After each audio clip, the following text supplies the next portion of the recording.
बिस्मिल्लाहिर्रहमानिर्रहीम बिस्मिल्लाहिर्रहमानिर्रहीम। अस्सलामुअलैकुम प्यारे बच्चों, हम पेशे सबक के पहले 2 पैराग्राफ पढ़ चुके हैं। इनमें हमने सीखा था कि रोज़ी कमाने के लिए जो भी काम किया जाए वो पेशा कहलाता है। इसके लिए लोग मुख्तलिफ़ तरीक़े अपनाते हैं और गल्ला, सब्ज़ियाँ और फल वगैरह उगाकर और इन मुख्तलिफ़ तरीक़ों के ज़रिए से वो पैसे कमाते हैं और ज़रूरत की चीज़ें ख़रीदते हैं।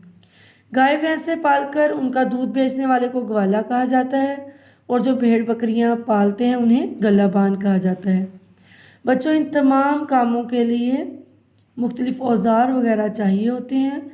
औज़ार बनाने वाले को लोहार कहा जाता है। अब हम बाकी सबक की रीडिंग करते हैं।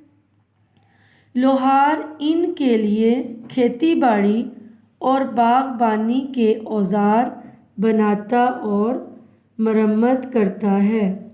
हजाम वो होता है जो बाल बनाता है, जिससे आप लोग बाल कटवाने के लिए जाते हैं। हजाम ने बाल बनाने का हुनर सीख रखा है। हुनर कहते हैं उस काम को जिसमें महारत हासिल हो, जो काम लोग बहुत अच्छे से जानते हों और उसके ज़रिए से रोज़ी कमाएं, उसे हुनर कहा जाता है।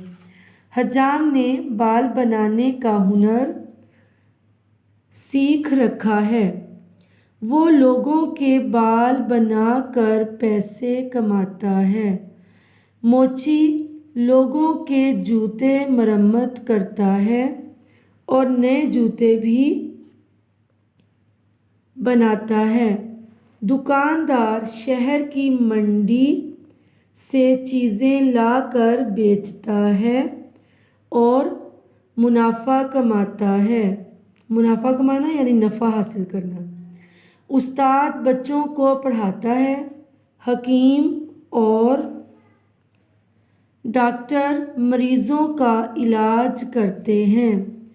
कस्बों और शहरों के ज़्यादातर लोग, कस्बे जो होते हैं वो छोटे छोटे देहात और शहर, कस्बों और देहातों के ज़्यादातर लोग मुलाजमत पेशा हैं। मुलाजमत पेशा यानी मुलाजमत करते हैं।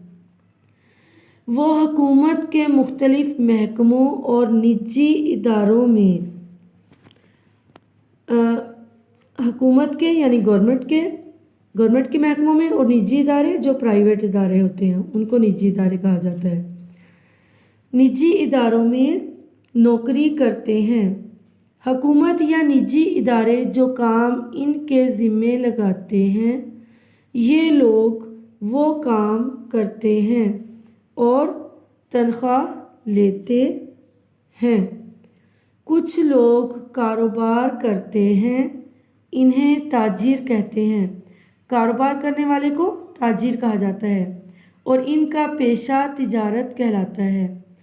जो लोग कारोबार करते हैं उन्हें ताजिर कहा जाता है और इनका पेशा क्या कहलाता है? तिजारत कहलाता है। बाज़ लोग मशीनों की मरम्मत करते हैं और नई मशीनें भी बनाते हैं।